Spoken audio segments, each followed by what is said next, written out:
All right, it was game number 2 here on the CW. San Jose State, a big win. Their first win on the road over a Pac-12 team since September of 2000. That was an 18-game streak, losing streak. Meanwhile, when it was all said and done, you would think Ken Niumatalolo would be happy with a win. He wasn't. Coach, defense really shined in the second half. How were they able to shut down Oregon State? I'll just say this because we're not in their conference. That was the worst officiating. I said they were trying to cheat us. Everybody in the stadium, and like I said, trying to cheat us. But like I said, we're not in their conference, so I'm going to speak my mind and speak the truth. That was bad. Yeah. I've been doing this a long, long time. I've been this professional a long time.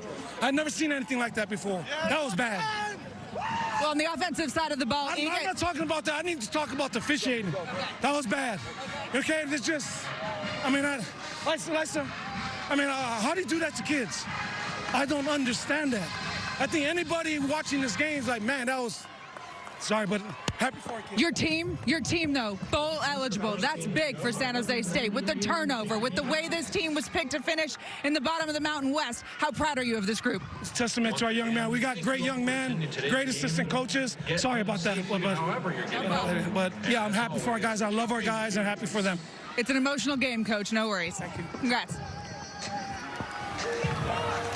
Oh, you can see Coach fired up there. Heidi trying to keep the trains on the tracks. Yeah, did a great job. Look, he was happy with the win when it's all said and done, but you saw this. You and I are sitting there watching it in our green room, and Coach is walking, actually, and kind of hustling, talking to the officials. He was not happy, and you think there's a legitimate argument that he has. Well, yeah, I think Coach has good argument for being frustrated with the officials. I don't think the officials were trying to cheat him because there were some missed calls on both sides, both on Oregon State sides and San Jose State side. But listen, this is a coach sticking up for his players, trying to give them the best opportunity possible. Yeah, look, at the end of the day, too, we did see the football gods sort of intervene on some questionable calls where it did flip and both teams end up getting points in the respective calls that didn't go necessarily their way. From an Oregon State perspective, turnovers continue to mount up here. They made a change at the quarterback spot, and it didn't matter. This was a tough loss for them at home. Yeah, it was a tough loss for Oregon State. They did look much stronger with Ben Gulbranson under the center. They were able to throw the ball down the field. The run game was not as strong as they would like it to be,